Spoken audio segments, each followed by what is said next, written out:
रासायनिक बलगतिकी अर्थात chemical kinetics. ये रसायन विज्ञान का बहुत महत्वपूर्ण अध्याय है जिसमें उत्तर प्रदेश बोर्ड की परीक्षाओं में 5 अंक के प्रश्न पूछे जाते हैं। आइए देखते हैं इस अध्याय में हमें किन किन टॉपिक्स का अध्ययन करना है। सबसे पहले रासायनिक बलगतिकी की परिभाषा, फिर रासायनिक अभिक्रिया का वेग, औसत वेग और तात्क्षणिक वेग, अभिक्रिया के वेग को प्रभावित करने वाले कारक, वेग नियम तथा विशिष्ट दर स्थिरांक, अभिक्रिया की आणविकता, अभिक्रिया की कोटि, शून्य कोटि की अभिक्रिया एवं समाकलित वेग समीकरण, प्रथम कोटि की अभिक्रिया एवं समाकलित वेग समीकरण, अर्ध आयुकाल, आभासी आणविक अभिक्रियाएं, संघट्टवाद एवं संकीर्ण ऊर्जा। इन टॉपिक्स का इस चैप्टर में हमें अध्ययन करना है। सबसे पहले देखते हैं रासायनिक बलगतिकी। रासायनिक बलगतिकी की परिभाषा हम इस प्रकार कर सकते हैं कि रसायन विज्ञान की वह शाखा, रसायन विज्ञान की वह शाखा जिसके अंतर्गत किसी रासायनिक अभिक्रिया के वेग और वेग को प्रभावित करने वाले कारकों का अध्ययन किया जाता है, रासायनिक बलगतिकी कहलाती है। रासायनिक बलगतिकी में हम अभिक्रिया के वेग और उससे संबंधित बिंदुओं पर चर्चा करेंगे।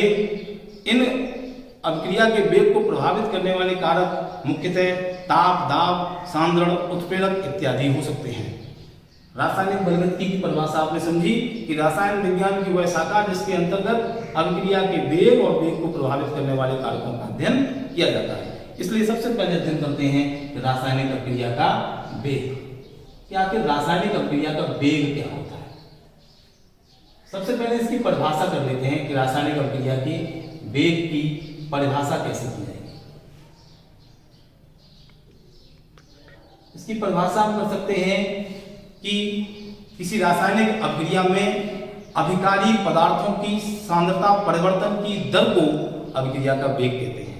अर्थात इकाई समय में किसी रासायनिक अभिक्रिया में भाग लेने वाले अणुओं की संख्या में जो परिवर्तन होता है उसे अभिक्रिया का वेग कहते हैं। अतः इसका सूत्र बन सकता है अभिक्रिया के वेग का, अभिक्रिया का वेग बराबर, अभिक्रिया का वेग बराबर अभिकारक यानी अभिकारकों की सांद्रता में परिवर्तन। मैं चर्चा करूंगा इस परिवर्तन में कमी आएगी या वृद्धि, इस बात की, अपॉन प्रयुक्त समय, अभिक्रिया में प्रयुक्त समय, प्रयुक्त समय। तो हम देखते हैं कि अभिकारकों की सांद्रता में परिवर्तन बटे प्रयुक्त समय। हम इधर थोड़ा सा अध्ययन कर लेते हैं कि माना कोई अभिक्रिया इस प्रकार है, R = P, P for products और R फॉर रिएक्टेंट्स। माना कि किसी अभिकारक से हम उत्पाद P बनाते हैं, तो हम यहाँ देख लें कि जब अभिक्रिया आरंभ होती है तब प्रोडक्ट शून्य होते हैं, यानी T बराबर 0 पर R की सांद्रता R0 अगर है तो P की सांद्रता शून्य होगी और T टाइम पर इसकी सांद्रता यदि R है तो इसकी सांद्रता R0 माइनस R होगी।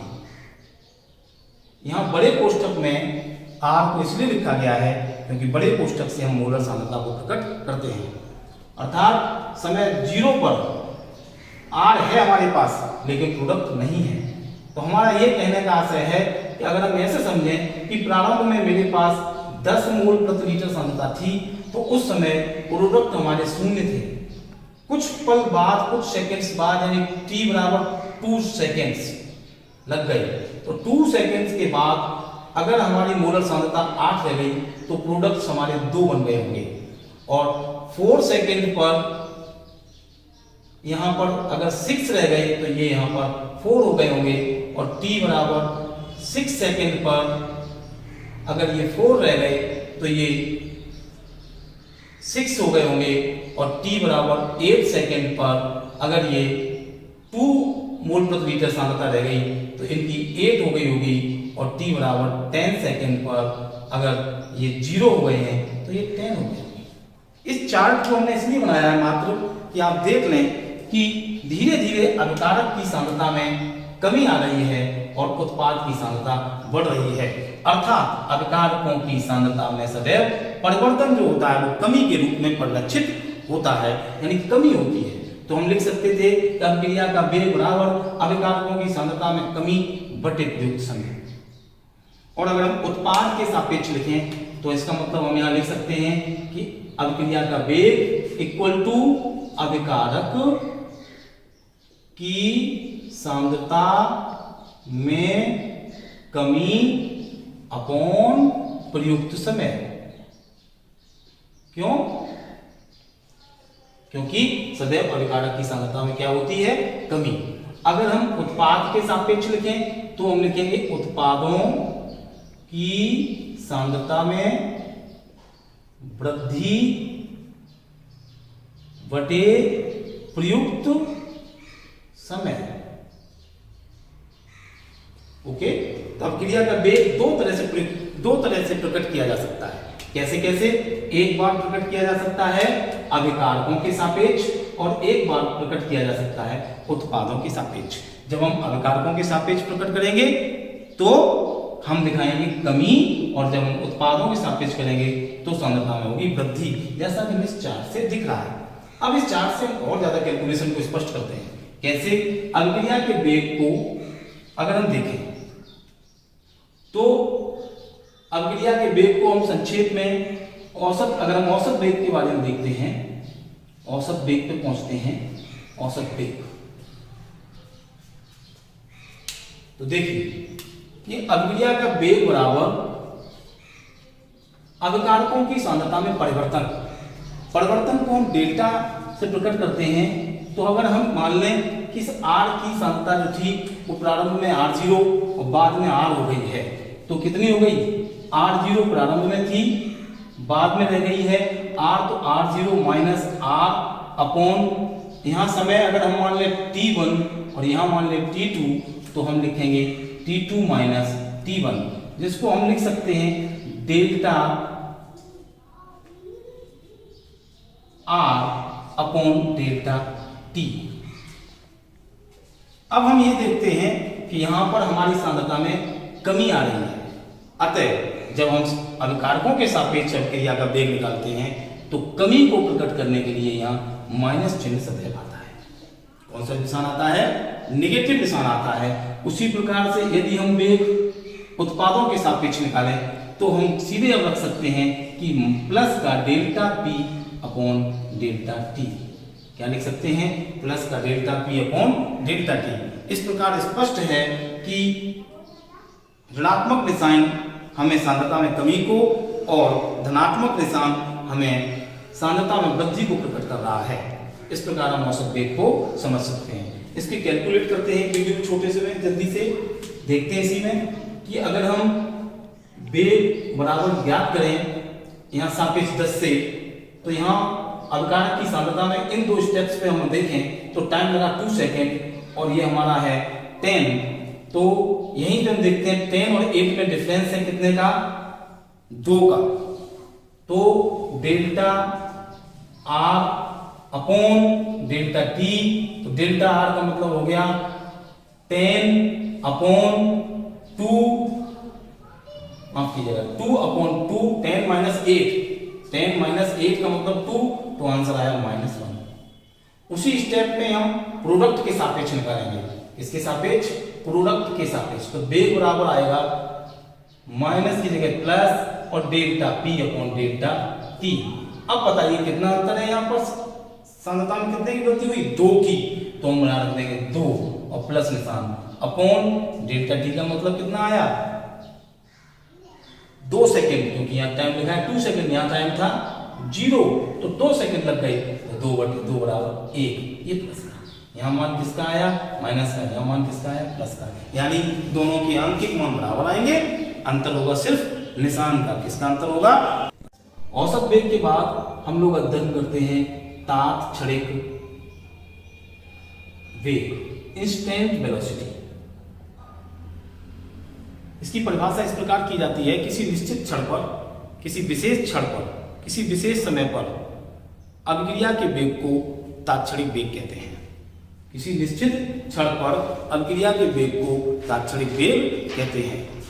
तात्क्षणिक वेग प्राप्त करने के लिए औसत वेग के समय अंतराल को शून्य की ओर ले जाते हैं तथा सांद्रता का सीमांत मान ज्ञात कर लेते हैं।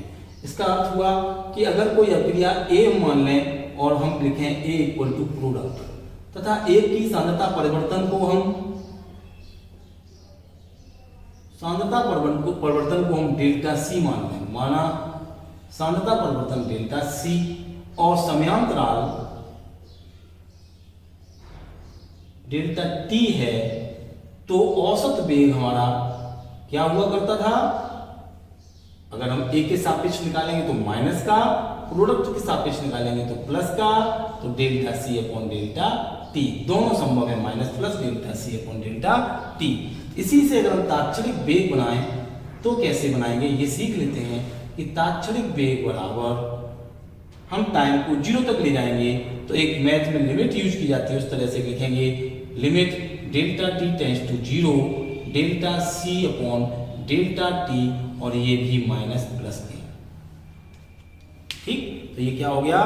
तात्क्षणिक वेग limit delta T tends to 0 minus plus delta C upon delta T। इस चीज को हम लोग लिख सकते हैं minus plus dc upon dt। यहाँ dc अपॉन dt का आशय है कि सांद्रता में अति सूक्ष्म परिवर्तन अति सूक्ष्म समयांतराल के दौरान। अब हम विभिन्न अभिक्रियाओं के लिए औसत वेग और तात्क्षणिक वेग को निम्नवत लिख सकते हैं। माना कि कोई अभिक्रिया हम इस प्रकार ले लें कि N2 प्लस, एग्जाम्पल लेता हूं for example, N2 plus 3H2 equal to 2NH3। आखिर इस अभिक्रिया के लिए औसत वेग और तात्क्षणिक वेग का फॉर्मूला हम किस प्रकार लिखेंगे? इसको एक सूत्र द्वारा यहां समझ लें, तब इसको यहां लिखेंगे। माना कोई अभिक्रिया है N1A plus N2B equal to M1A plus M1C plus M2D। ये दोनों प्रोडक्ट्स हैं और ये दोनों उत्पाद हैं। यहां पर N1 N2 अभिकारकों के अणुओं की क्रम संख्या, अभिकारकों के अणुओं की संख्याएं हैं और M1 M2 अभिकारकों के अणुओं की, उत्पादों के अणुओं की संख्याएं हैं।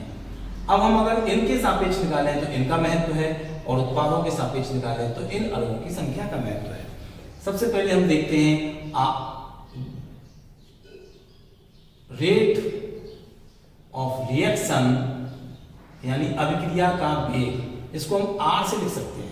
औसत को हम अंग्रेजी में कहते हैं एवरेज, तो R एवरेज इक्वल टू हो जाएगा, हम पहले इन दोनों के सापेक्ष निकालते हैं।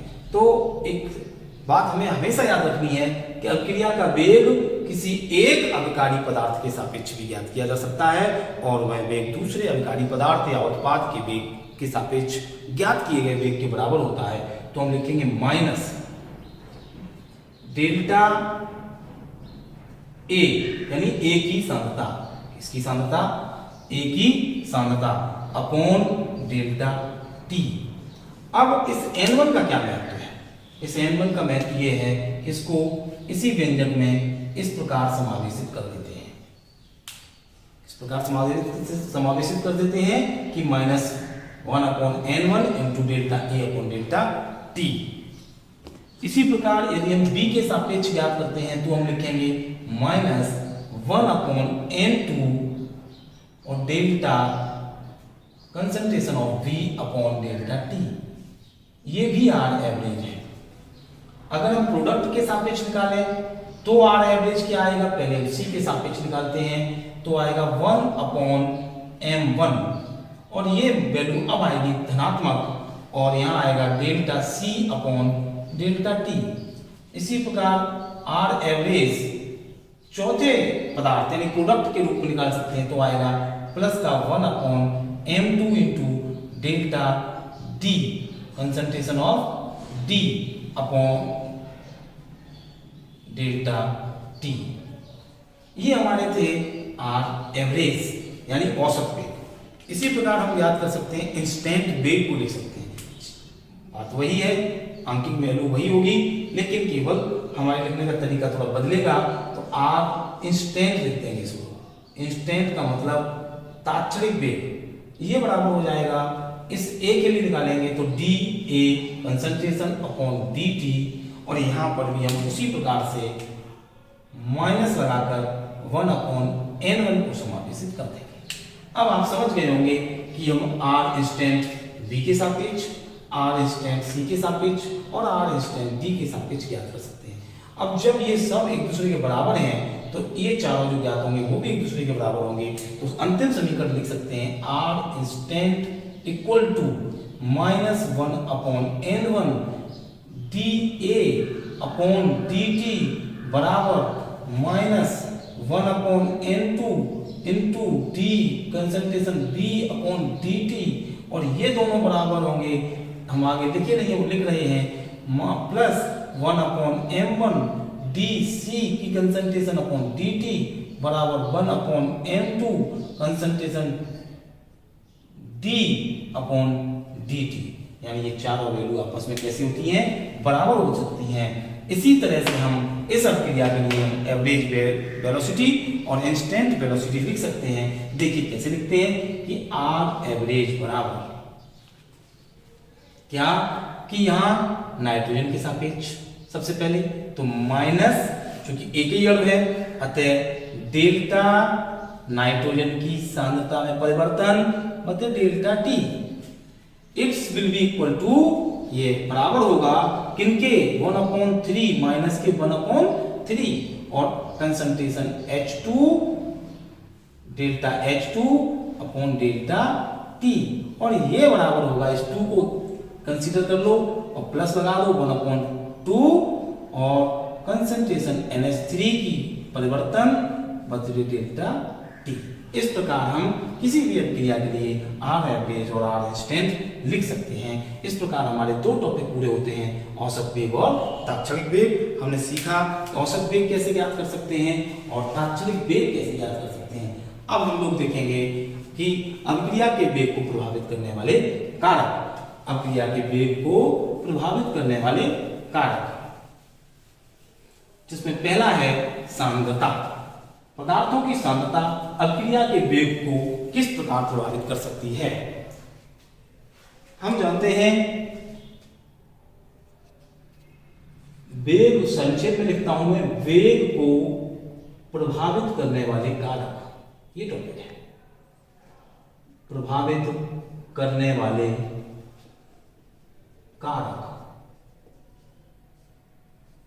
किसी भी अभिक्रिया का वेग इस बात पर निर्भर करता है कि उस अभिक्रिया के दौरान अणुओं की संख्या में अणुओं की कितनी संख्या परस्पर टक्करें करती हैं, अर्थात अणुओं के टकराने की टक्करों की संख्या कितनी है। जब हम एक निश्चित आयतन में अणुओं की संख्या बढ़ा लेंगे तो टक्करों की संख्या बढ़ जाएगी। सभी टक्करों के फलस्वरूप अभिक्रिया नहीं होती, किंतु जिन टक्करों के फलस्वरूप अभिक्रिया होती है उन्हें प्रभावी यानी परफेक्ट कोलिजन्स कहते हैं, प्रभावी टक्करें कहते हैं। और प्रभावी टक्करों की संख्या तब ज्यादा बढ़ जाएगी जब हम एक निश्चित आयतन में अणुओं की संख्या को बढ़ा लेंगे, अर्थात सांद्रता को बढ़ा लेंगे। तो पहला टॉपिक हमारा है कि सांद्रता किस प्रकार से वेग को प्रभावित करती है।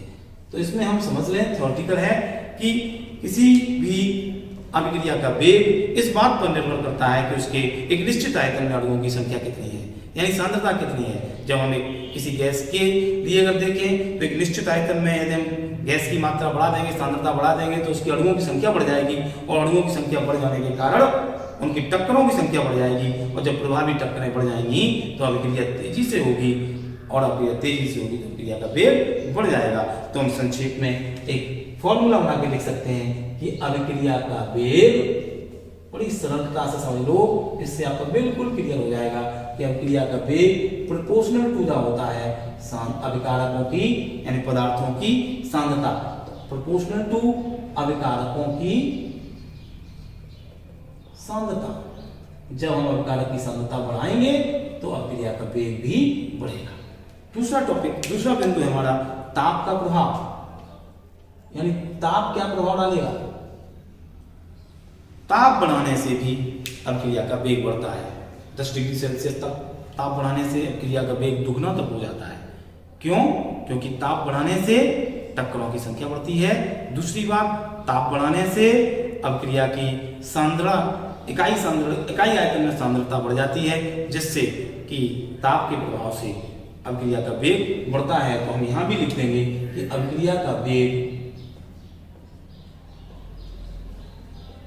इसको आघूर्णीय समीकरण के सहायता से हम और अच्छे समझेंगे, ये ताप वृद्धि के समानुपाती होता है। अभिक्रिया का वेग किसके समानुपाती होता है? टेम्परेचर इंक्रीजिंग के समानुपाती होता है। दाब का देखते हैं नंबर 3, दाब का क्या प्रभाव पड़ता है? जब हम किसी गैस पर दाब लगाएंगे तो गैस दब जाएगी, उसके बाद पास आएंगे तो एक निश्चित आयतन में अणुओं की संख्या बढ़ जाएगी। अणुओं की संख्या बढ़ेगी तो फिर से वही बात, टक्करों की संख्या बढ़ेगी, प्रभावी टक्करें बढ़ेंगी तो अभिक्रिया का वेग बढ़ेगा। हम यहां भी लिखेंगे कि अभिक्रिया का वेग दाब के भी समानुपाती होता है, इसके प्रेशर के भी समानुपाती होता है। अब देखते हैं चौथा, उत्प्रेरक का प्रभाव। इसका प्रभाव, उत्प्रेरक का प्रभाव। किसी रासायनिक अभिक्रिया में जब हम कोई उत्प्रेरक मिलाते हैं तो वह उत्प्रेरक अभिकारक से उत्पाद के बनने के बीच में एक सक्रिय संकर या मध्यवर्ती उत्पाद बनाने में सहयोग करता है और अंत में उत्पाद के साथ अपने में बिना परिवर्तन के अलग हो जाता है। उत्प्रेरक सक्रिय संकर बनाने हेतु आवश्यक सक्रिय ऊर्जा के मान को कम कर देता है। सक्रिय ऊर्जा का मतलब होता है कि वह न्यूनतम ऊर्जा जो किसी अभिकारी पदार्थ को अभिक्रिया कराने के लिए पर्याप्त होती है, सक्रिय ऊर्जा कहलाती है। जब हम सक्रिय ऊर्जा का मान कम हो जाएगा तो कम ताप पर ही अभिक्रिया संपन्न हो जाएगी, अर्थात अभिक्रिया का वेग बढ़ जाएगा। इसका मतलब सक्रिय ऊर्जा के विपरीत समानुपाती होता है अभिक्रिया का वेग। तो हम कैसे लिखेंगे कि अभिक्रिया का वेग, की बात थोड़ा सा शॉर्ट करते हैं, अभिक्रिया का वेग प्रोपोर्शनल टू 1 अपॉन सक्रिय ऊर्जा,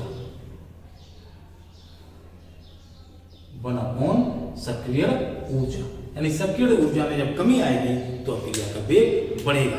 अभिकारक अणुओं की टक्कर से प्राप्त ऊर्जा की वह अतिरिक्त मात्रा जो अभिक्रिया को संपन्न कराने के लिए पर्याप्त होती है, सक्रिय ऊर्जा कहलाती है। सक्रिय ऊर्जा को आगे टॉपिक में और अच्छे से समझेंगे। अभी हमें इतना जाना कि सक्रिय ऊर्जा अगर कम होगी तो अभिक्रिया का वेग बढ़ जाएगा। अब हम देखते हैं वेग नियम तथा विशिष्ट दर स्थिरांक। वेग नियम तथा विशिष्ट दर स्थिरांक, ये भी बड़ा इंटरेस्टिंग टॉपिक है और इस चैप्टर का सबसे महत्वपूर्ण भाग है। इसको समझ लेने से हम अध्याय के सबसे आधारभूत स्तंभ को समझ लेते हैं कि अभिक्रिया का वेग समीकरण भी कहते हैं इसको। अभिक्रिया का वेग समीकरण अर्थात वेग नियम, वेग नियम क्या करना है? अभिक्रिया का वेग समीकरण अर्थात अभिक्रिया का वेग नियम। माना कि कोई अभिक्रिया हम मान लेते हैं Na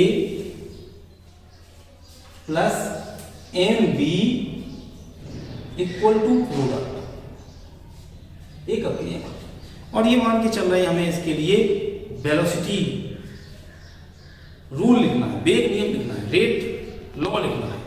किसी अभिक्रिया का वेग उस अभिक्रिया में भाग लेने वाले अभिकारकों के मोलर सांद्रण के गुणनफल के समानुपाती होता है। यह हमने कक्षा 11 में रासायनिक साम्यावस्था में पढ़ा। क्या पढ़ा?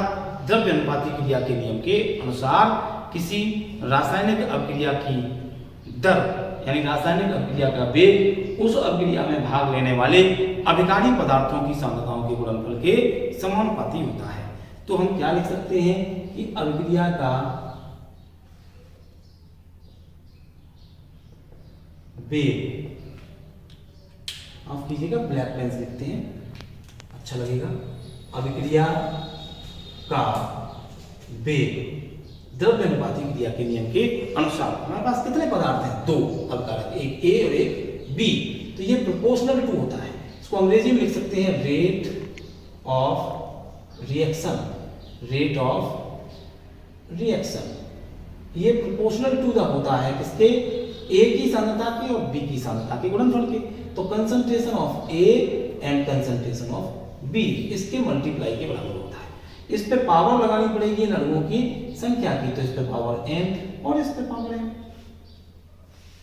अभिक्रिया के वेग को हम तात्क्षणिक वेग वाले टॉपिक पे समझा था, हम इसको संक्षेप में dx/dt लिख देते हैं। पूरे चैप्टर में हम इसका एक ये परिचय ध्यान रखें कि अभिक्रिया के वेग को हम dx/dt लिख सकते हैं। तो dx/dt proportional to the a पे पावर n एंड b पे पावर m, कंसंट्रेशन a की पावर n, कंसंट्रेशन b की पावर m। तो इस प्रकार जो हमें ये समीकरण प्राप्त हुआ, यह समीकरण अभिक्रिया का वेग समीकरण या वेग नियम कहलाता है। यदि हम समानुपाती का चिन्ह हटाएं तो लिख देंगे dx/dt बराबर k a पे पावर n एंड b पे पावर m, जहां k क्या है, वेग स्थिरांक है। k क्या है, वेग स्थिरांक है। और ये समीकरण वेग समीकरण कहलाता है। अब यहां हम एक चीज और समझ लें, इसी अभिक्रिया को पुनः दूसरे तरीके से लिखते हैं कि n1a plus m1b, n1a plus m1b, यहाँ पे n1a plus n2b equal to m1c plus m2b, ऐसे एक बात नहीं मान सकते हैं। इसके लिए निकालना था, इसके लिए निकालना है। एक नई बात आपको सिखानी है, समझानी है। देखिए क्या कि अभिक्रिया का वेग हमने बताया आपको dx/dt लिखा जा सकता है। इट्स प्रोपोर्शनल टू इसके कंसंट्रेशन किसके, A के और कंसंट्रेशन B की। अब यहाँ अणुओं की संख्या n1 है या n2 है, परंतु जो घाते हैं वो हम x घातों को नहीं लिखकर हम एक नई संख्या x और y को लिखते हैं, क्योंकि यहाँ x और y के मान प्रयोगों द्वारा निर्धारित किए जाते हैं। x व y के मान क्रमशः n1 व n2 के बराबर हो सकते हैं अथवा बराबर नहीं भी हो सकते हैं। तो हम यहां लिख दें कि x बराबर n1 में भी और नॉट बराबर हो भी सकता है और नहीं भी हो सकता है। इसी प्रकार y का मान n2 के बराबर हो भी सकता है और नहीं भी हो सकता है। तो हमने क्या सीखा कि प्रयोगों द्वारा यह निर्धारित किया जाता है कि मोलर सांद्रता के किस घात के पद के बराबर अभिक्रिया का वेग होता है। अब हम देख रहे हैं कि अभिक्रिया के वेग की वेग नियम के आधार पर हम एक डिफाइन करते हैं वेग नियम को कि अभिक्रिया का वेग नियम की परिभाषा क्या है। तो वह गणितीय व्यंजक, यहाँ एक व्यंजक प्राप्त हुआ, इस व्यंजक में हम प्रोपोर्शनल का चिन्ह और हटा दें, जैसे यहाँ किया था बराबर k a पे पावर x एंड b पे पावर y। तो वह गणितीय व्यंजक जो प्रायोगिक रूप में निर्धारित अभिकारकों की मोलर सांद्रता के पदों में अभिक्रिया के वेग को प्रकट करता है, वेग नियम कहलाता है। तो इस प्रकार हमने आज सीखा वेग नियम। अब आगे इसी के आगे हम बढ़ेंगे कि यदि कंसंट्रेशन A बराबर हो कंसंट्रेशन B और बराबर करते हैं हम 1 मोल प्रति लीटर, देन तब हम लिखेंगे dx/dt बराबर k ओनली, बिकॉज ये मान 1 हो गया। क्या हो गया? 1 हो गया, क्योंकि हमने a और b के मान क्या मान लिए? 1 मान लिए। इस परिस्थिति में अभिक्रिया का वेग ही वेग स्थिरांक है। अभिक्रिया का वेग किसके बराबर है? वेग स्थिरांक के बराबर है। इस वेग स्थिरांक को विशिष्ट वेग स्थिरांक कहते हैं। विशिष्ट वेग स्थिरांक या विशिष्ट दर स्थिरांक कहते हैं। इसकी परिभाषा क्या आएगी? अभिकारकों के इकाई सांद्रण पर अभिक्रिया का वेग अभिक्रिया का विशिष्ट दर स्थिरांक कहलाता है। अभिकारकों के इकाई सांद्रण पर अभिक्रिया का वेग अभिक्रिया का दर स्थिरांक कहलाता है। आगे देखेंगे हम अभिक्रिया की आणविकता। नेक्स्ट टॉपिक हमारा है अभिक्रिया की आणविकता।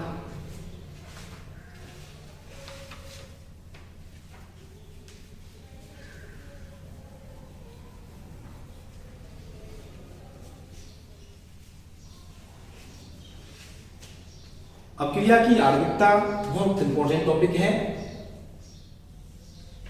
और सिंपल है, आप लोग अच्छे से सीख लेंगे, मुझे विश्वास है कि अपक्रिया की आणविकता, मॉलिक्यूलरिटी ऑफ रिएक्शन, किसी रासायनिक अपक्रिया में भाग लेने वाले अभिकारी अणुओं की संख्या उस अपक्रिया की आणविकता कहलाती है। किसी रासायनिक अपक्रिया में भाग लेने वाले अभिकारकों की संख्या उस अपक्रिया की आणविकता कहलाती है। अपक्रिया की आणविकता सदैव एक पूर्ण संख्या होगी। पहली बात, ये पूर्ण संख्या होगी, कभी भी भिन्नात्मक नहीं होगी, कभी भी ऋणात्मक नहीं होगी और कभी भी शून्य नहीं होगी। तो यह एक पूर्ण संख्या होगी और इसका मान सदैव धनात्मक होगा, कभी ऋणात्मक अथवा शून्य नहीं होगा। आणविकता के आधार पर हम अपक्रिया को 3 प्रकार से लिख सकते हैं मुख्य रूप से। पहली, एक आलोक,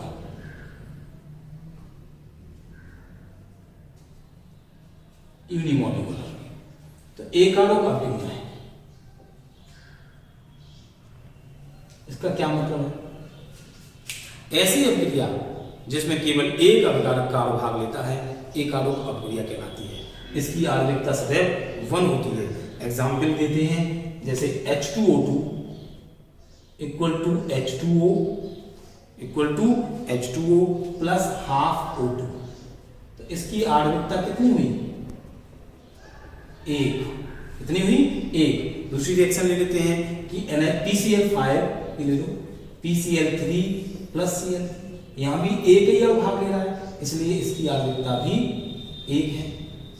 अगर हम अमोनियम नाइट्राइड को गर्म करें NH4NO2 और इसको हीट कर दें तो ये N2 प्लस 2H2O बनाता है, इसकी आणविकता भी 1। कितनी होगी? 1। इसका मतलब हमने सीखा एक आलोक अपक्रिया है। इसी प्रकार हम सीखते हैं द्वैआलोक अपक्रिया। कौन सी? द्वैआलोक अपक्रिया, यानी वे अपक्रियाएं जिनकी आणविकता 2 होती है, अर्थात उन अपक्रियाओं में 2 अभिकारी पदार्थों के अणु भाग लेते हैं। ऐसी अपक्रियाओं को द्वैआलोक अपक्रियाएं कहते हैं, जैसे H2 plus I2 equal to 2HI या CH3 COO C2H5 plus NaOH equal to CH3 COO Na धन C2H5 OH।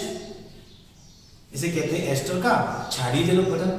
तो यहाँ पर कितने अणु भाग ले रहे हैं, मैं उनको बोलने में बंद करता हूँ। यानी एक तो NaOH का है और दूसरा CH3COO C2H5 एथिल एसीटेट का है। तो इसका मतलब इन दोनों की आणविकताएं कितनी हैं? 2 हैं। कितनी हैं? 2। ऊपर वाले में भी 2 हैं, H2 और I2 1+1, तो आणविकता कितनी हो गई? 2। मॉलिक्यूलरिटी कितनी हो गई? 2। इसी प्रकार से त्रिआलोक अपक्रियाएं होती हैं। तो त्रिआलोक अपक्रियाओं का मतलब क्या है? वे अपक्रियाएं जिनमें 3 अभिकारी पदार्थों के अणु भाग लेते हैं उनको त्रिआलोक अपक्रियाएं कहते हैं। तो इनका एग्जाम्पल क्या है? इनका एग्जाम्पल ऐसे है कि 2CO plus O2 equal to 2CO2। Carbon monoxide की क्रिया ऑक्सीजन से कराते हैं, कार्बन डाइऑक्साइड बनती है। तो यहाँ पे क्या है? यहाँ पे 2CO का मतलब कार्बन मोनोऑक्साइड के 2 और ऑक्सीजन का 1, तो 2 धन 1 बराबर 3। तो आणविकता कितनी हो गई?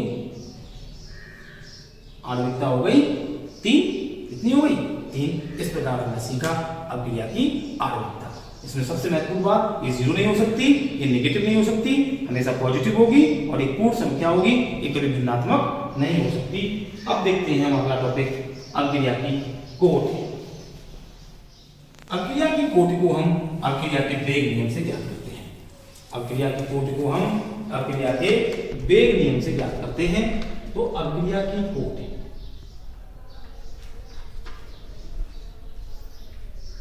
Order of reaction, order of reaction, order of reaction ज्ञात करने के लिए क्या है, इसकी परिभाषा पहले डिफाइन करना है। सबसे पहले इसकी परिभाषा, अभिकारक अणुओं की वह संख्या जो रासायनिक परिवर्तन जिसके अब फिर से सुनिए, अभिकारक अणुओं की वह संख्या जिसका साधारण रासायनिक अभिक्रिया के फलस्वरूप परिवर्तित होता है अभिक्रिया की कोट कहलाती है। इसको दूसरी तरह से समझिए, किसी रासायनिक अभिक्रिया के दौरान भाग लेने वाले उन अभिकारी अणुओं की संख्या जिनकी सांद्रता में परिवर्तन होता है अभिक्रिया की कोट कहलाती है। यानी अभिक्रिया के दौरान यदि एक अभिकारक की सांद्रता में परिवर्तन होता है तो ऑर्डर ऑफ रिएक्शन 1, दो अभिकारक की सांद्रताओं में परिवर्तन होता है तो ऑर्डर ऑफ रिएक्शन 2, और तीन अभिकारकों की सांद्रताओं में परिवर्तन होता है तो ऑर्डर ऑफ रिएक्शन 3 होगा। इसको ऐसे भी समझ लें कि इसकी बीजगणितीय परिभाषा कर लें। परिभाषा क्या होती है कि किसी रासायनिक अभिक्रिया के लिए लिखे गए वेग समीकरण में अभिकारी पदार्थों की सांद्रताओं की घातों का योग अभिक्रिया की कोट कहलाता है। तो लिखते हैं हम किसी अभिक्रिया के लिए समीकरण में लेते हैं। हम एक समीकरण मान लेते हैं N1A plus N2B equal to M1C plus M2D। इसके लिए वेग समीकरण लिखने पर वेग समीकरण क्या होगा, dx बटे dt बराबर अभिक्रिया का वेग बराबर k। वेग समीकरण को क्या लिखते हैं, वेग स्थिरांक के सापेक्ष, तो k concentration of A into concentration of B। What is n1 n2 के स्थान पर क्या लिखेंगे, x n y। तो n1 n2 भी सकते थे पर सदैव यहाँ पर मान n1 n2 के बराबर नहीं आ पाते। जब प्रयोगों द्वारा कोटि का निर्धारण किया जाता है और वेग समीकरण का निर्धारण किया जाता है तो कभी कभी इन n1 n2 के मानों में भिन्नता आ जाती है। इसलिए हम एक नया मान लेते हैं जिसे कहते हैं x और y। तो हम यहाँ लिखेंगे कि अभिक्रिया की कोट बराबर x प्लस y, यानी घातों के योग को अभिक्रिया की कोट कहते हैं। ये जो x और y है इनके टोटल को हम ऑर्डर ऑफ रिएक्शन कहते हैं। क्या कहते हैं, ऑर्डर ऑफ रिएक्शन कहते हैं। इसको बड़ा ढंग से समझिए और भी इसको आगे बताते हैं कि इस कोटि को हम n से व्यक्त करते हैं। किससे व्यक्त करते हैं, n से। देखिए आगे अब हम अध्ययन करते हैं शून्य कोटि की अभिक्रिया एवं समाकलित वेग समीकरण का। हम लोग अभिक्रिया की कोट को समझ चुके हैं। अभिक्रिया की कोट यह व्यक्त करती है कि किसी रासायनिक अभिक्रिया में किस अभिकारक के सांद्रता में परिवर्तन परिलक्षित होता है। वह अभिक्रिया जिसकी प्रगति में किसी भी अभिकारक के अणु की सांद्रता में परिवर्तन नहीं होता शून्य कोटि की अभिक्रिया कहलाती है। माना कोई अभिक्रिया इस प्रकार है, A इक्वल टू प्रोडक्ट, तो हम इस अभिक्रिया का वेग समीकरण अगर लिखें तो लिखेंगे dx बटे dt बराबर, उसको dx बटे dt को हम ये भी लिख सकते हैं, हमने पीछे पढ़ा है, माइनस dA अपॉन dt। इसके सापेक्ष अभिकारक A के सापेक्ष बराबर k कंसंट्रेशन ऑफ A पे पावर 0। क्यों, क्योंकि हम शून्य कोटि की अभिक्रिया के लिए वेग समीकरण लिख रहे हैं। अर्थात अभिकारक A की सांद्रता का जो घात है वो शून्य है। इसका यह आशय हुआ कि इस अभिक्रिया में अभिक्रिया का वेग किसी भी अभिकारक की सांद्रता के ऊपर निर्भर नहीं कर रहा है। अब हम आगे देखें, अगर हम अभिक्रिया को R के पद में माने कि R इक्वल टू प्रोडक्ट, लिखने का तरीका बदलेगा। क्या लिखेंगे तो हम कि अभिक्रिया का वेग dr, यानी dr का मतलब डेल्टा, R से मतलब अभिक्रिया की सांद्रता बटे dt बराबर क्या लिखेंगे, k और R नॉट। क्या लिख दिया हमने, k R नॉट, यानी R नॉट का मतलब R पे पावर 0, बिकॉज शून्य कोटि की अभिक्रिया है। जैसे A पे 0 वैसे R पे 0, और R नॉट का मतलब R की सांद्रता पे घात 0 का वैल्यू हो जाएगा 1। तो हम लोग लिख सकते हैं माइनस का dr अपॉन dt बराबर k। क्या लिख सकते हैं, dr अपॉन dt बराबर k। इसको हम लिख सकते हैं माइनस के dr बराबर k इंटू dt। इसको हमने मान लिया समीकरण नंबर 1, क्या मान लिया इसको? समीकरण नंबर 1 मान लिया। अब हम देखें कि इस R इक्वल टू प्रोडक्ट की अवक्रिया को हम और अच्छे से पहले समझ लेते हैं, तब आगे बढ़ते हैं। R equal to product t time 0 पर यदि इस R की वैल्यू R नॉट हो और t टाइम पर इसकी वैल्यू यदि R हो, कितनी हो? R हो, तो प्रारंभिक सांद्रता 0 पर यदि इसकी हम स्मॉल a मान लें, तब ये शून्य था, बाद में इसकी मात्रा x बन गई, तो ये हो गया होगा a माइनस एक्स। इसको हम अपने ध्यान में रखें। अब हम समीकरण 1 से नीचे बढ़ते हैं कि समीकरण 1 का समाकलन करने पर, क्या करने पर? समाकलन करने पर समाकलन करेंगे तो हमने माइनस चिन्ह जो है बाहर ले लें और d सांद्रता R बराबर K और dt के नियतांक है, बाहर आ गए समाकलन से। इसका समाकलन होता है माइनस के R, क्या होता है? R बराबर के टी प्लस सी। सी एक समाकलन स्थिरांक है। सी क्या है? यहाँ समाकलन स्थिरांक है। मैथमेटिकल पोर्शन है, थोड़ा सा आप लोग समझ रहे होंगे, अदरवाइज आप इस स्टेप को ध्यान रखेंगे कि समाकलन करने पर इसका समाकलन आता है माइनस आर इक्वल टू के टी प्लस सी। अब हम देखते हैं कि इस तरीके से यहाँ से इस हमने स्टेप को यहाँ स्पेसिफाई किया, एक्सप्लेन किया, बड़ा चला के बताया। इसमें हम देखते हैं कि t बराबर 0 पर हमारी जो सांद्रता है वो कितनी है? सांद्रता है वो t r नॉट है। कितनी है? r not. तो अगर हम t बराबर 0 पर समीकरण नंबर इसको हमने 2 मान लिया, कितना मान लिया? 2 मान लिया।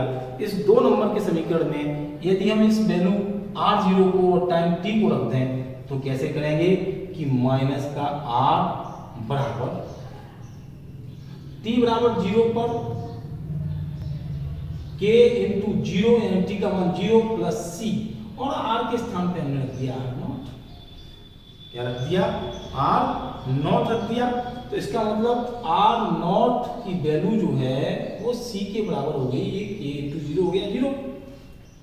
अब c का मान यानी समाकलन स्थिरांक का मान समीकरण 2 में पुनः रखने पर, समीकरण 2 में रखने पर तो क्या होगा समीकरण 2 में कि माइनस का r कंसंट्रेशन बराबर k t और c के स्थान पर माइनस का r not.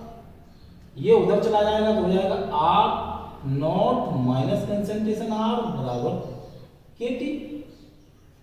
r not minus r बराबर k t, तो k बराबर हो जाएगा r नॉट माइनस r की कंसंट्रेशन बटे t। क्या हो जाएगा? बटे t।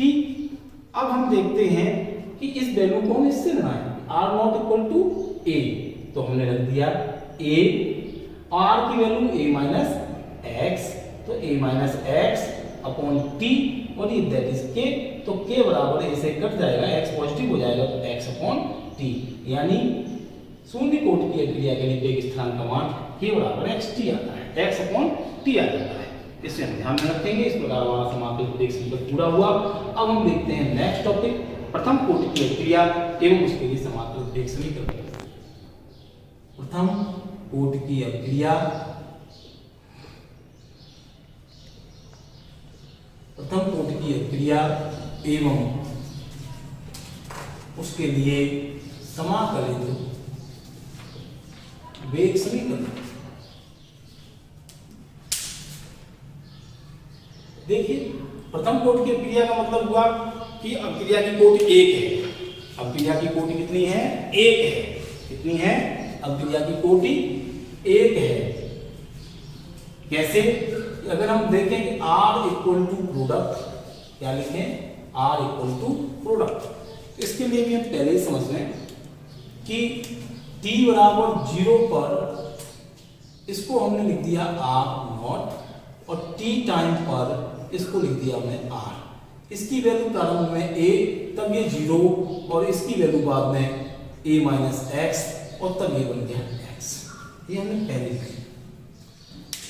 अभी हमने प्रथम कोटि की अभिक्रिया की परिभाषा आपको नहीं बताई, देख लेते हैं परिभाषा क्या है। वह अभिक्रिया जिसमें किसी एक अभिकारक के अणु की सांद्रता में परिवर्तन होता है प्रथम कोटि की अभिक्रिया कहलाती है। तो प्रथम कोटि की अभिक्रिया के लिए अगर हम वेग समीकरण लिखें तो ये बनता dx/dt बराबर k कंसंट्रेशन A, यानी a पे पावर 1। इसका मतलब n का वैल्यू 1 है। अब हम इसका समाकलित वेग समीकरण निकालते हैं। हमने अभिक्रिया मानी है इस a की जगह हम यहाँ r ले लेंगे, क्योंकि हमने अभिक्रिया r से मानी है। क्या ले लेंगे? r से। a मानते हैं तो a से r का मतलब रिएक्टेंट। अब हमने कहा क्या? r equal to product t time पे 0 पे r नॉट और t पर r a और a माइनस एक्स 0x। इसे आप यहाँ भी समझ चुके थे, वही चीज हमने यहाँ। अब आगे देखते हैं कि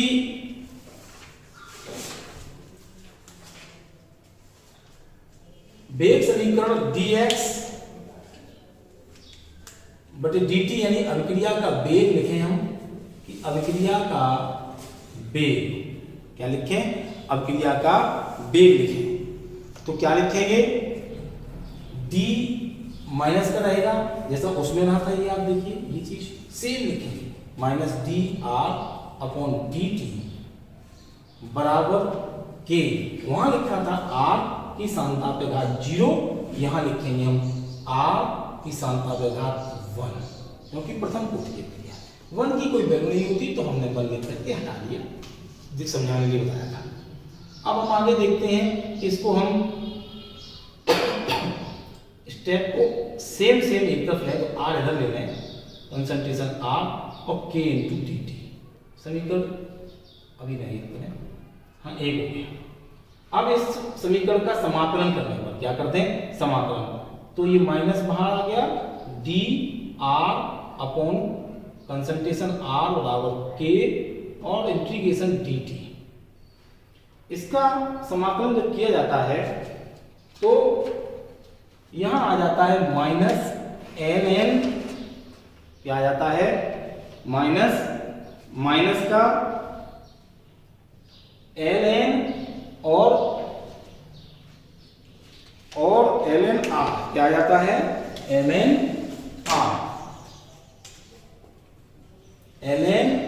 और इसका आ जाता है r, यानी एक होता है log, इसका आधार होता है tan, एक होता है ln, इसका आधार होता है e। इन दोनों में अंतर ये होता है जब इससे इसको चेंज करते हैं तो 2.303 का मल्टीप्लाई कर देते हैं। तो इस प्रकार हम देखें कि ln r आता है जब इंटीग्रेशन लेते हैं तो क्या आ गया? Minus ln r equal to k और ये t प्लस c उसी तरह से, क्योंकि इधर का वैल्यू सेम है तो kt प्लस c। c यहाँ क्या है? एक समाकलन स्थिरांक है। c क्या है? एक समाकलन स्थिरांक है। तो अब आगे देखें कि t टाइम 0 पर यहां से उठाया, सांद्रता कितनी है? बराबर r0 है। तो इस समीकरण में मान रखने पर तो माइनस ln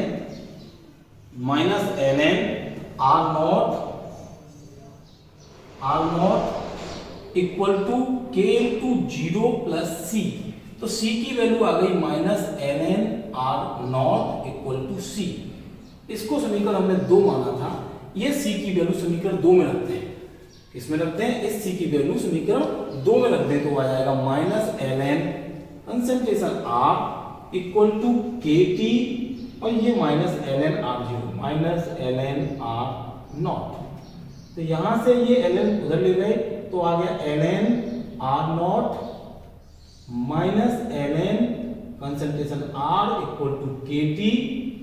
तो kt बराबर हुआ ये ln r0 ऊपर अंश में और नीचे r। अब यहां से k बराबर हुआ 1/t ln r0 upon r। R naught का मतलब टी टाइम 0 पर आर नॉट की वैल्यू हमारी ए है, इस वैल्यू को यहाँ रख दें, तब रखेंगे, पहले और कर देते हैं 1/t, हमने बताया था ln को log आधार 10 में चेंज करते हैं, 2.303 का गुणा करते हैं, 303 ये हो गया इनटू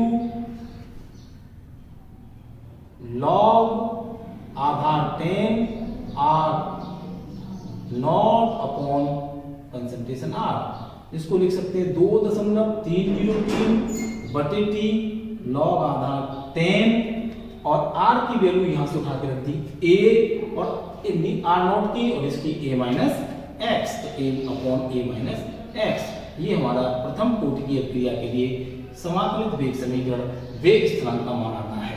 इसी के आधार पर हम आगे आपको देखते हैं अर्धायु।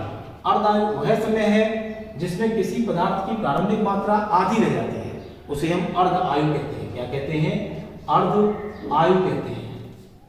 इसे टी हाफ से प्रकट करते हैं। ये हाफ मैथमेटिकल वैल्यू नहीं है, सिर्फ एक साइन है। इस साइन के आधार पर हमारा क्या मतलब हुआ, इसी में हम चल लिखेंगे यहाँ कि अभी जो टी बराबर 0 था वो 0 है, अब टी टाइम पे लिख करके किस पे हो गया, यानी R equal to product T बराबर 0 पर, ये हमारा ए है, तो टी हाफ पर ये हमारा रह जाएगा परिभाषा के अनुसार a/2, क्योंकि अर्धायु में प्रारंभिक मात्रा का पदार्थ आधा रह जाता है, तो इसका मतलब यहाँ 0 और खर्च मात्रा कितनी होगी a/2, यानी x का मान भी कितना होगा a/2। तो अब हम t टाइम के आधार पर हम इस समीकरण में वैल्यू रखते हैं, तो हमारा क्या आएगा, k बराबर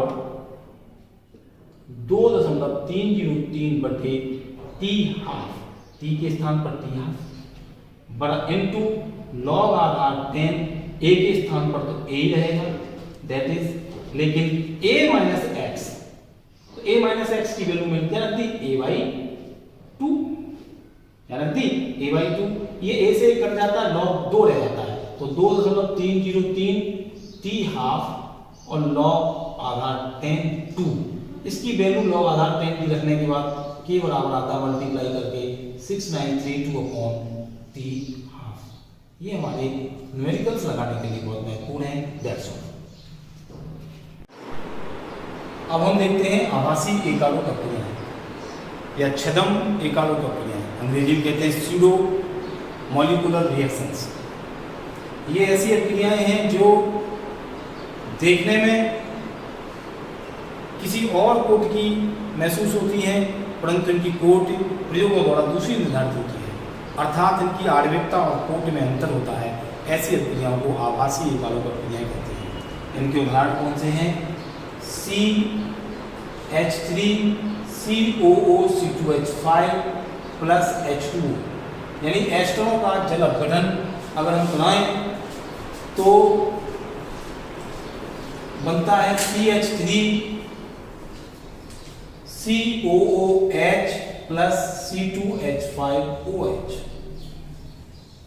इस अभिक्रिया के लिए जब वेग समीकरण निकालते हैं तो dx बटे dt बराबर k CH3COO C2H5, केवल एथिल एसीटेट की सांद्रता के पद पर ही इस अभिक्रिया का वेग निर्भर करता है। H2O की सांद्रता में कोई विशेष परिवर्तन नहीं होता, अर्थात H2O की सांद्रता का घात 0। क्यों? क्योंकि H2O की सांद्रता कांस्टेंट रहती है, क्योंकि H2O वहां बहुत अधिक मात्रा में उपस्थित होता है, अतः उसकी सांद्रता में परिवर्तन नगण्य होता है, इसको हम छोड़ देते हैं। इसलिए इसकी जो आणविकता है क्रिया की वो तो रहेगी कितनी, 2, क्योंकि इसमें 2 अणु भाग ले रहे हैं 1 और 1, लेकिन कोट इसकी रहेगी A, क्यों? 1 + 0 = 1। ऐसी क्रियाओं को आभासी एकालोक प्रक्रिया कहते हैं। अब देखते हैं हम संघट्टवाद एवं सक्रिय ऊर्जा। संघट्टवाद के बारे में हम लोग जान चुके हैं कि किसी भी रासायनिक प्रक्रिया में अभिकारी अणु परस्पर टक्कर करते रहते हैं। अभिकारी अणुओं की सभी टक्करों के फलस्वरूप उत्पाद नहीं बनते, बल्कि जिन अणुओं की टक्करों के फलस्वरूप उत्पाद प्रोडक्ट्स बनते हैं उन्हें प्रभावी टक्करें कहते हैं। ये टक्करें सक्रिय ऊर्जा पर भी निर्भर करती हैं। सक्रिय ऊर्जा का क्या आशय है कि आप इसको एक रिएक्शन के माध्यम से समझ सकते हैं। देखिए कि अगर हम देखें H2 और I2 की रिएक्शन कराएं तो 2HI बनता है।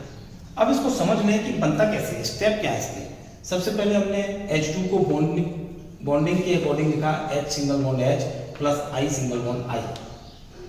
इसके बाद हमने देखा कि सबसे पहले ये बॉन्ड टूटते हैं, यानी H का ये H से लगा हुआ सिंगल बॉन्ड टूटता है और एक नया बॉन्ड बनना आरंभ हो जाता है जो H और I के बीच बन रहा है। उसी प्रकार से नीचे होता है H और I के बीच में और ये वाला बॉन्ड टूटता है। इस प्रकार है कि ये सक्रिय संकर बनता है। तो अभिकारी अणुओं से सक्रिय संकर बनाने के लिए जो अतिरिक्त ऊर्जा की आवश्यकता होती है उसे ही सक्रिय ऊर्जा कहते हैं, एक्टिवेशन एनर्जी। इसको EA से प्रकट किया जाता है, एक्टिवेशन एनर्जी। तो ये वो EA ही है और ये क्या है, सक्रिय संकर, जिसे मध्यवर्ती कहते हैं। क्या कहते हैं, मध्यवर्ती। और इसको कहते हैं अभिकारक और ये है हमारे उत्पाद। बाद में ये मध्यवर्ती टूट जाता है और अलग अलग होकर के H और I के साथ सिंगल बॉन्ड के साथ जुड़ जाता है। इस प्रकार HI के दो बन जाते हैं। तो हम सक्रिय ऊर्जा, एक्टिवेशन एनर्जी की डेफिनेशन क्या की हमने कि अभिकारक अणुओं को के लिए आवश्यक वह अतिरिक्त ऊर्जा की मात्रा जो अभिक्रिया कराने के लिए आवश्यक होती है उसे हम सक्रिय ऊर्जा कहते हैं। इसको हम ग्राफ के द्वारा भी समझ सकते हैं। कैसे, यहाँ हमने ऊर्जा को लिया है, प्लॉट किया है, यहाँ अभिक्रिया निर्देशांक है। अगर हम देखें ये हमारा अभिकारक है, क्या है ये अभिकारक। तो इस अभिकारक की जैसे जैसे ऊर्जा बढ़ती है, क्योंकि उसे ऊर्जा अधिक चाहिए, जैसे रूम टेम्परेचर 30 डिग्री सेल्सियस है, कोई अभिक्रिया 50 डिग्री सेल्सियस होगी तो हमें 20 डिग्री सेल्सियस का टेम्परेचर और देना होगा। इसका मतलब हमें ऊर्जा देनी होगी। तो अगर हम इसको ऊर्जा देते हैं तो इसका मतलब ऊर्जा बढ़ी, लेकिन जैसे ही प्रोडक्ट बनता है ऊर्जा में कमी आती है। क्या आती है, ऊर्जा डिक्रीज होती है। तो ऊर्जा घटी और प्रोडक्ट तक पहुंचे। हमने यहाँ एक चीज देखी कि इस रिएक्टेंट की लाइन में और इस प्रोडक्ट की लाइन ये वाली, इसमें जो क्या आया कि रिएक्टेंट की ऊर्जा से प्रोडक्ट की ऊर्जा और ज्यादा कम हो गई। तो यहाँ पे जो कमी आई, इसका मतलब हुआ ऊर्जा प्रोडक्ट बनाने पर पहले बढ़ी फिर कम हुई, इस बीच ऊर्जा की कुछ मात्रा निकल गई। इसे कहते हैं हम डेल्टा H। क्या कहते हैं, डेल्टा H। और ये रहता है यहाँ निगेटिव। क्यों, क्योंकि यहाँ ऊष्मा निकली। ऐसी अभिक्रियाओं को ऊष्माक्षेपी कहते हैं। क्या कहते हैं, ऊष्माक्षेपी। इसी के साथ अगर इसी ग्राफ को दोबारा प्लॉट किया जाए, उसमें हम देख रहे हैं, इसको फिर से एक बार समझना है, इसको बीच में एक स्टेप रह गया कि ये जो ऊर्जा है, कौन सी ऊर्जा है, ये जो ऊर्जा है जो आवश्यक थी रिएक्शन कराने के लिए, इसको हम सक्रिय ऊर्जा EA कहते हैं। अब इसमें देखते हैं कि R से हमें प्रोडक्ट बनाना है। क्या बनाना है, प्रोडक्ट। तो ये जो है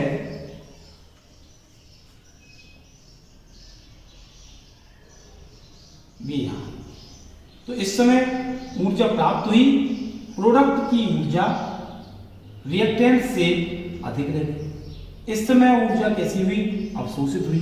तो ये जो डिफरेंस आया इसको भी डेल्टा H कहते हैं और ये पॉजिटिव जाता है। तो ये अभिक्रिया ऊष्मा शोषी कहलाती है। और ये जो ऊर्जा लगी, इस ऊर्जा को हम EA कहते हैं, सक्रिय ऊर्जा कहते हैं। इस प्रकार आज हमने रासायनिक प्रगति का विस्तृत अध्ययन किया। Thank you.